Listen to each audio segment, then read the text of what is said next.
पत्रकार परिषद बोलवण्याचं कारण असं आहे की येणाऱ्या काळात आपले भारताचे पंतप्रधान नरेंद्रजी मोदी यांनी नारी शक्ती वंदन हा कायदा लागू करत आहेत। त्या संदर्भामध्ये आपण आज या ठिकाणी पत्रकार परिषद बोलवली आहे। सर्वप्रथम मी सर्व पत्रकार बंधूंचे मनापासून खूप खूप स्वागत करते। लातूर शहर महिला जिल्हा वतीने आपल्या सर्वांचे या ठिकाणी स्वागत आहे।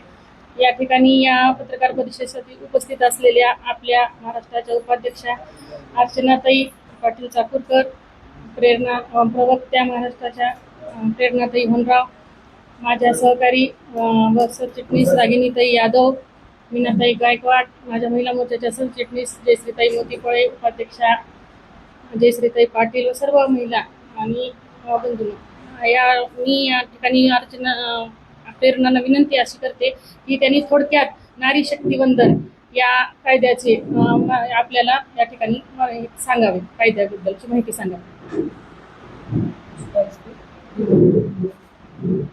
सर्व पत्रकार बंधूंना माझा सप्रेम नमस्कार। या मंचावरती उपस्थित असलेल्या भाजपच्या महाराष्ट्राच्या उपाध्यक्षा अर्चनाताई पाटील, या ठिकाणी उपस्थित महिला मोर्चाच्या अध्यक्षा शीतलताई मालू, जिल्ह्याच्या सरचिटणीस रागिनीताई यादव, इथे उपस्थित असलेल्या माझ्या सर्व भगिनी आणि उपस्थित बंधू, आपल्या सर्वांना माहिती आहे भारताच्या इतिहासामध्ये येणाऱ्या 16, 17, 18 तारखेला सुवर्ण अक्षरांनी लिहिलं जाईल अशा ह्या 3 तारखा आहेत। भारताचे लाडके प्रधानमंत्री मोदीजी यांनी वेळोवेळी महिला सक्षमीकरणाचं धोरण हे गेल्या 2 दशकांपासून सातत्याने भारतामध्ये राबवलेलं आहे। या धोरणाचाच एक मोठा निर्णय म्हणून नारी शक्ती वंदन बिल जे आहे ते येणाऱ्या 16 तारखेला संसदेमध्ये मांडलं जाणार आहे। या अनुषंगाने या प्रेस कॉन्फरन्सचं आयोजन करण्यात आलेलं आहे। नारी शक्ती वंदन बिलच्या संदर्भामध्ये विस्तृत माहिती आपल्याला अर्चनाताई देतीलच, पण समस्त भारतातील महिला भगिनींसाठी खऱ्या अर्थाने आजपर्यंत महिला सक्षमीकरण हा शब्द आपण ऐकत आलो, पण आदरणीय मोदीजींच्या नेतृत्वामध्ये समाजातल्या त्या प्रत्येक भगिनीला, जी समाजातली शेवटची भगिनी आहे तिच्यापर्यंत स्थान मिळवून देण्यासाठी मोदी सरकार आणि भारतीय जनता पार्टी कायमस्वरूपी तत्पर आहे। आणि त्याचाच एक महिलाचा दगड म्हणून भारतीय राजकारणामध्ये, लोकसभेमध्ये आणि विधानसभा क्षेत्रांमध्ये 33% आरक्षण मिळवून देण्याचा जो मानस आहे ते ऐतिहासिक निर्णयाच्या स्वरूपात आपल्या सगळ्यांच्या समोर येतोय। भारताच्या इतिहासामध्ये या विषयावरती फक्त बोललं गेलं, पण प्रत्यक्ष 2047चा विकसित भारत जो आहे आणि त्याची संकल्पना ही महिलांच्या सहभागाशिवाय पूर्णत्वाला जाऊ शकत नाही। म्हणून माझ्या भारतातल्या भगिनींना सक्षम करणं आणि एक राजकीय व्यासपीठ निर्माण करून देणं हा एक महत्वाकांक्षी निर्णय हा मोदी सरकारच्या माध्यमातून घेतला जातोय। त्याच्यासाठीच मागच्या काळामध्ये सातत्याने काम करण्यात आलं आणि मला मनापासून आनंद होतोय। मी भारतीय जनता पक्ष महाराष्ट्र राज्याची प्रवक्ता म्हणून आपल्या सर्वांशी संवाद साधते आहे। या विधेयकाला अनुसंगून माता भगिनींची भेटत असताना समाजामध्ये खूप उत्स्फूर्त असा प्रतिसाद येतोय। आत्ताच आम्ही एक रॅली केली ज्याच्यामध्ये युवती आणि महिला सहभागी होत्या। जनसामान्यांमध्ये याला घेऊन एक चळवळ, आनंदाचं आणि उत्साहाचं वातावरण आहे। यापुढे प्रेस कॉन्फरन्सला अर्चनाताई पाटील चाकूरकर संबोधित करतील। धन्यवाद।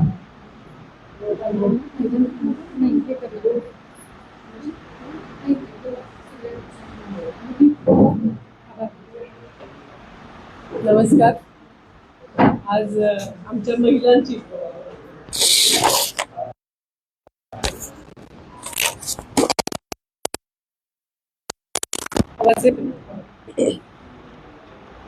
आज आमच्या या व्यासपीठावरील सर्व महिलांची आमच्या कार्यालयातील ही अतिशय अनोखी आणि प्रेस कॉन्फरन्स आहे। या प्रेस कॉन्फरन्सला, या पत्रकार परिषदेला लातूरातील आपण सर्व पत्रकार आमच्या विनंतीस देऊन आलात, त्याबद्दल मी सर्वप्रथम आपल्या सर्वांचे स्वागत आणि आभार व्यक्त करू इच्छिते।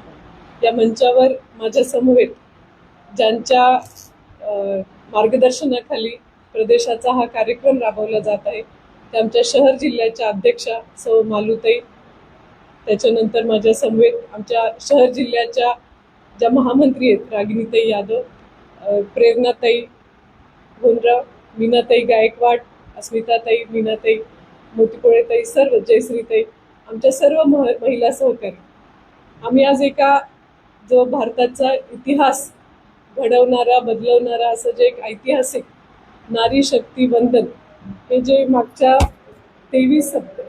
2023 मध्ये 19 सप्टेंबरला हे बिल पारित झालं. माननीय पंतप्रधानांनी नवीन संसदेची वास्तू बनवली.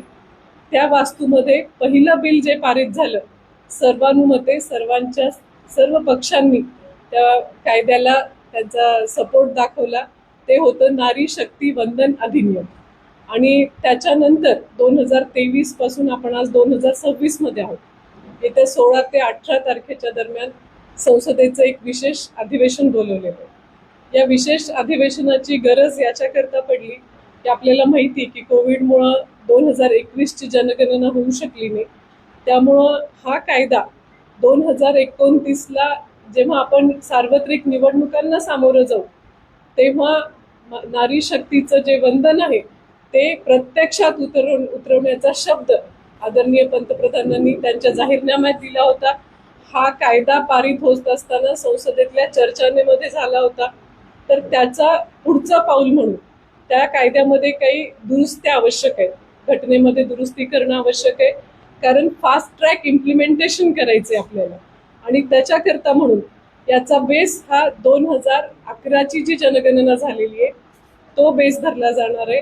आणि त्या बेसिसवर डिलिमिटेशन कमिशनचं गठन होईल आणि त्याच्यानंतर या सर्व मतदारसंघांचं परिसीमन होईल. मध्ये जो त्याच्यातला कायदेशीर अडचण जी आहे की संसदेच्या सीट्स 545 पेक्षा अधिक करू नये अशी एक मला वाटतं 1976 मध्ये एक त्याच्यावर हे ठेवलं होतं. तर त्यालाही आधी घटनेत दुरुस्ती करून तोही कायदा बदलून घ्यावा लागेल. ती पहिली दुरुस्ती आहे. दुसरं डिलिमिटेशन कमिशनची नेमणूक करण्याची दुसरी दुरुस्ती करावी लागेल. तर अशा आणि ह्याचं इम्प्लिमेंटेशन 2029च्या आधी हे होईल संसदेसाठी म्हणजे लोकसभेच्या निवडणुकींसाठी, सर्व विधानसभांच्या निवडणुकीसाठी आणि दिल्लीच्या विधानसभेच्या निवडणुकीसाठी. तर ह्याच्यामध्ये दिल्लीसाठीचा वेगळी घटना दुरुस्ती करावी लागेल. तर हा सगळा प्रपंच करण्यासाठी 16 ते 18 दरम्यान एक विशेष असं संसदेचं अधिवेशन आहे. त्या दरम्यान या सगळ्या घटना दुरुस्त्या होतील आणि महिलांचं आरक्षण नव्हे तर आमच्या माता भगिनींचं जे या सत्तेमधली भागीदारी आहे ती भागीदारी वाढवण्यासाठी, सामर्थ्यशाली महिलांचं संघटन वाढवण्यासाठी माननीय पंतप्रधानांनी त्यांच्या सर्व सहकाऱ्यांनी भारतीय जनता पक्षाने हा ऐतिहासिक असा कायदा त्या कायद्याच्या दुरुस्त्या करून त्या दिवशी ते हे विशेष अधिवेशन होणार आहे. मी आमच्या सर्व सहकारी त्यांचं सर्व आम्ही म्हणजे अगदी हृदयाच्या गहराईतून माननीय पंतप्रधानांचं आभार व्यक्त करू इच्छितो. कारण याच्या आधी 8 वेळा हा कायदा संसदेत मांडला गेला. आता अनेक जणांचं आपण बघतोय की ते सगळेजण सांगतायत की हे इलेक्शन डोळ्यासमोर ठेवून चाललंय म्हणून. तर सांगण्याचा भावार्थ हा आहे की जर इतकं सोपं होतं तर याच्या आधीच्या सरकारांनी का तो कायदा पारित केला नाही. माननीय पंतप्रधानांनी त्याच्यासाठी लागणारी सर्व तयारी पूर्ण केली. कारण जर आपण हे बिल आणलं असतं आणि समजा 850 आपले खासदार झाले असते तर ते बसणार कुठं. म्हणून त्यांनी आधी प्री प्लॅनिंग अशी केली की नवीन संसदेची इमारत बांधली. त्या इमारतीमध्ये पहिला कायदा जो झाला तो नारी शक्ती वंदनचा झाला. तो कायदा पारित होत असताना आपल्या देशाच्या पंतप्रधान ह्याही महिला असाव्यात याचीही काळजी घेतली गेली. यावेळी राष्ट्रपती या आपल्या महिला असाव्यात. राष्ट्रपती मुर्मू झाल्या. त्याच्यानंतर महत्वाचं झालं की दिल्लीच्या मुख्यमंत्री त्या सुद्धा त्यांनी महिला केल्या. तर म्हणजे हे काही एका रात्रीत उगीच उठून बंगालचं इलेक्शन आहे म्हणून करायला लागलेत असं घडलेलं नाहीये. हे सर्व अतिशय प्री प्लॅननी जुन्या प्लॅन म्हणजे जो भारतीय जनता पक्षाची जी एक मोठी थिंक टँक आहे त्यांनी बसून बॅक ट्रॅक केलेला प्लॅनिंग केलेला हा मसुदा आहे. तर त्याच्यामुळं हा जेव्हा येत आहे तेव्हा अजून एक चांगला कार्यक्रम राबवला जात आहे भारतीय जनता पक्षाच्या मार्फत की समाजातल्या ज्या महत्वाच्या पदावर असलेल्या व्यक्ती असतील किंवा ज्या समाजामध्ये काम करणाऱ्या अनेक वेगवेगळ्या राजकीय पक्षांच्या महिला असतील त्यांनाही जाऊन आम्ही भेट देतोय, त्यांच्याकडूनही मोदी साहेबांच्या आभाराचे व्हिडिओज आम्ही करतोय. तर तुम्हाला वाटेल ह्याचं कारण काय? त्याचं कारण असं आहे की महिला आरक्षण झाल्यावर काही ते आरक्षित जागी फक्त भाजपाचे उमेदवार नसणार आहे, त्या जागी सर्व पक्षाच्या सर्व वेगवेगळ्या प्रतिनिधित्व करणाऱ्या महिला असणार आहेत. तर त्यांनाही हा सन्मान आहे, त्यांचाही हा सन्मान आहे, त्यांनाही हे वंदन आहे. हा निरोप त्यांच्यापर्यंत जावा म्हणून त्यांनाही याच्यामध्ये समाविष्ट करून घेतलेलं आहे. आतापर्यंत माननीय पंतप्रधानांनी 2014 पासून जेव्हा त्यांनी सूत्र घेतली, त्याच्यानंतर जर आपण थोडासा बारीकीने अभ्यास केला तर त्यांचा अनेक कायदे, महत्वाचे जे कायदे ते सर्व महिलांच्या भोवती फिरतात. पहिला सगळ्यात असेल तर महिलांच्यासाठी उज्ज्वला गॅस, म्हणजे ती गॅस चूल फुंकणारी ही महिला होती. डोळे खराब आमच्या पुरुष बांधवांचे होत नव्हते म्हणून पंतप्रधानांनी सुरुवात केली उज्ज्वला गॅस योजनेपासून. तदनंतर आली आपल्यासाठी शौचालयाची योजना. माता भगिनी उघड्यावर जेव्हा शौचालयाला जातात तर ती एकटी जात नसते, तर त्या घराण्याची सर्वांची प्रतिष्ठा, इज्जत रस्त्यावर जात असते. ही गोष्ट ओळखून माननीय पंतप्रधानांनी शौचालयाची योजना आणली आणि घरोघर शौचालय करण्यासाठी त्याचं नाव पण इज्जत घर असं दिलं गेलं. तर हे करत असताना प्रत्येक ठिकाणी ती माता भगिनी ही सेंटरमध्ये होती. त्याच्यानंतर तिसरा ह्या दोन गोष्टी ज्या होत्या, त्याच्यानंतर आपल्याकडे माननीय पंतप्रधानांनी सूचना करूनच लाडकी बहीण जी योजना आली, मध्य प्रदेशमध्ये आली, त्याच्यानंतर आपल्याकडे महाराष्ट्रामध्ये आली. त्याच्यामुळं माता भगिनींचं आपल्या आयुष्यामध्ये जे बदल घडून येतात ते आपण सर्वजण त्याच्यासाठी साक्षीदार आहात. या नारी शक्ती वंदन बिल येणारे याची कल्पना प्रत्येकाला होती. 2023 मध्ये हे पारित झालं होतं म्हणून माननीय मुख्यमंत्र्यांनी आज जर आपण पाहिलं तर होम सेक्रेटरी असतील, DGP असतील किंवा मुंबईच्या कमिशनर असतील, पॉवर सेक्रेटरी असतील, अशा प्रत्येक महत्वाच्या जागी त्या माता भगिनींना आपल्या इथे त्यांनी एक स्थान दिलेलं आहे. ते नुसतं शब्द नारी शक्ती वंदन दिलेले नाहीये, तर खऱ्यानीच नारी शक्तीला वंदन केलेलं आहे. या प्रत्येक योजनेचा सेंटर हा त्या बहिणीला ठेवलेला आहे. जे घरकुल योजना आहे ती घरकुल योजना देत असताना पण त्याच्यामध्येही तिचं नाव लागलं चाललंय. जी रजिस्ट्रेशन होतं त्याच्या रजिस्ट्रेशनच्या स्टॅम्प ड्युटीमध्ये महिलांना कमी पैसे लागतात. तर अशी प्रत्येक योजना जेव्हा जेव्हा कार्यान्वित होते तर त्या प्रत्येक योजनेला सेंटर ही माता भगिनी. तर असं जे एक ऐतिहासिक हा जो निर्णय होतोय त्या ऐतिहासिक निर्णयाप्रती आम्ही सगळेजण तर अतिशय आनंदात आहोत. पण आपण पत्रकार बंधूंनी त्या विधेयकाचं जे आता कायद्यात रूपांतर झालेलं आहे, कायदा दुरुस्ती होऊन ते जेव्हा कार्यान्वित होईल तर त्याच्यासाठी आपल्या सर्वांचं सहकार्य अपेक्षित आहे. आणि हा विचार हा समाजातल्या तळागाळातल्या प्रत्येक महिलेपर्यंत पोचावा ही आपल्या सर्वांना विनंती आहे.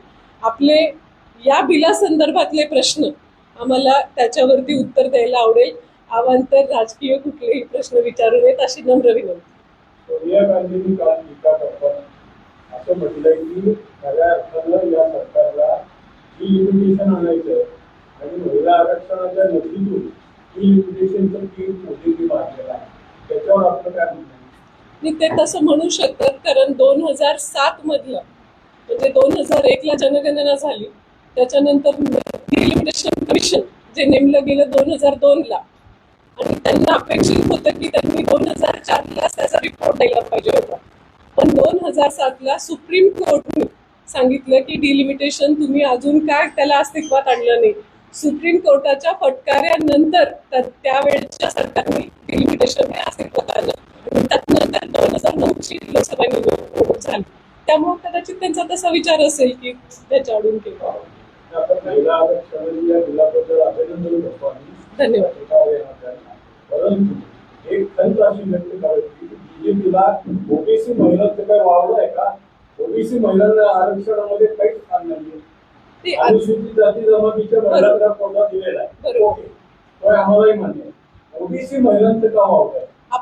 मला काय वाटतं की फक्त ओबीसी महिलांचाच का पुळका यायला लागले, मग ओबीसी पुरुषांचा पण यायला पाहिजे ना.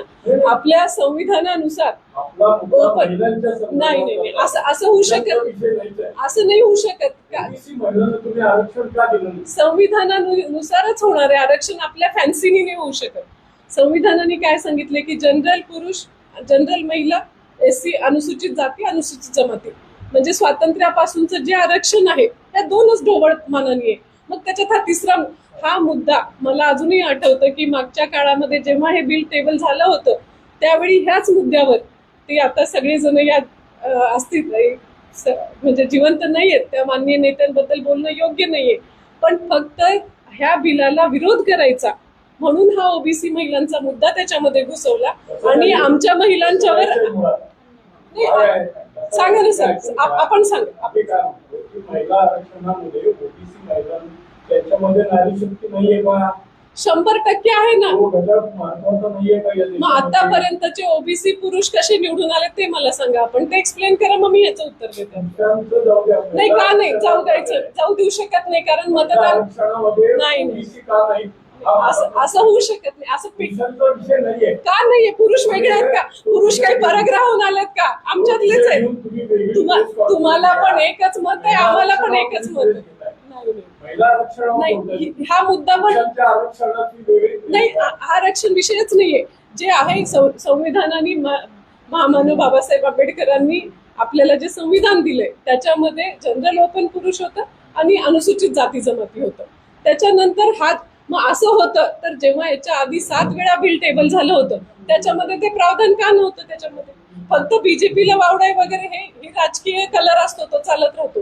पण विषय हा माझं म्हणणं असं आहे की ओबीसीला राजकीय आरक्षण सुद्धा नाही, पुरुषांना सुद्धा. मग ती घटना दुरुस्ती करा. याच्यामध्ये महिला नाही लावल्या. नाही, माननीय दगडे साहेब, मी आपल्याला हे सांगू इच्छिते की हा एक नवीन विषय घेऊन नवीन आंदोलनं व्हावी लागतील, नवीन मागणी व्हावी लागेल आणि पुरुषांनाही फायदा होऊ द्या, महिलांनाही फायदा होऊ द्या. मी जरूर धरेन. आपल्या सूचना मला आवडलेली, मी याच्यासाठी जरूर आग्रह करेन.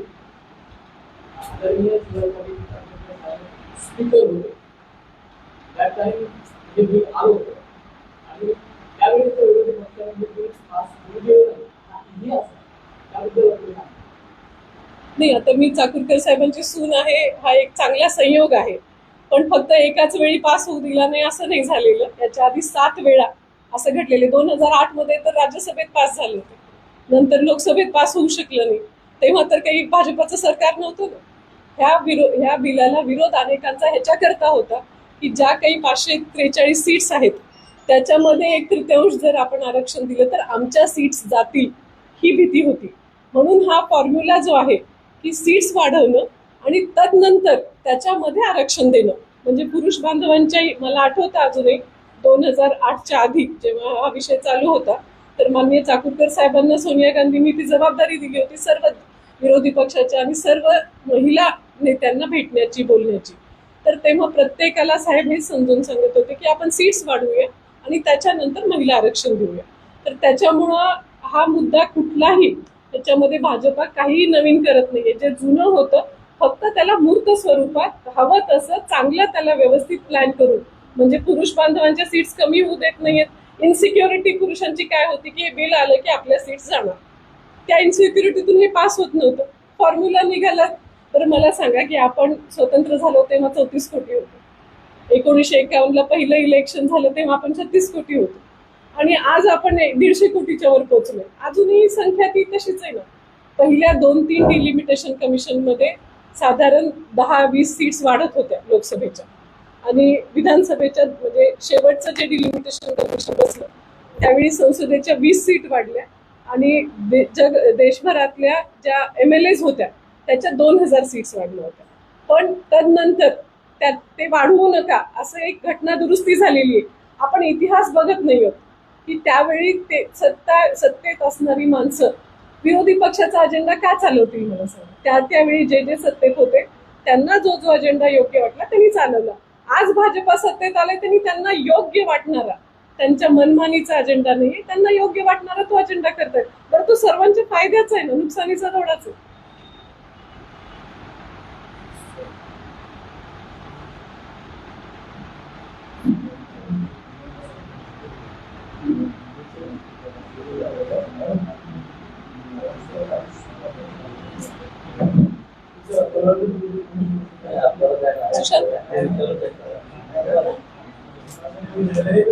प्रिंटवाल्यांचे प्रश्न महत्वाचे.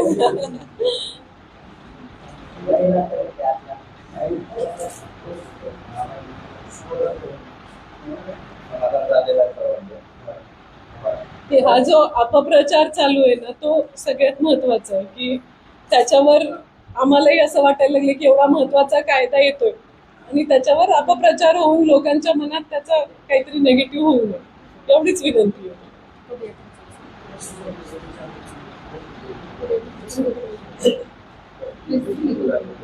नारी शक्ती वंदन अभियानाच्या अंतर्गत अजून कोणाचे काही प्रश्न आहेत? आभार मानायला हरकत नाही. एक मिनिट त्याच्या आधी नारी शक्ती वंदन अभियानांतर्गत आम्ही ज्या पदयात्रा करत आहोत, सर्व पक्षीय संघटना, सर्व NGOच्या महिला संध्याकाळी 5 वाजता गंजगोळे या ठिकाणी डॉक्टर बाबासाहेब आंबेडकर पार्क या ठिकाणी आमची पदयात्रा होणार आहे. सर्व पत्रकार बंधूंना विनंती असणार की आपण यासाठी आम्हाला सहकार्य करायचं आहे.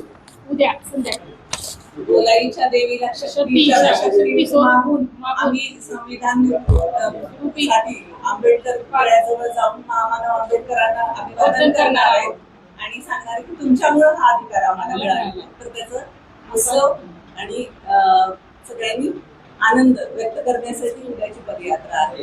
सर्व पक्षीय सगळेच वेगळं सांकेतिक आहे ती. गंजगोलाई ते आज एक ठिकाणी स्थित आहे. जर आंबेडकरांचा पुतळा लांब असला तर आम्ही लांब केली असती.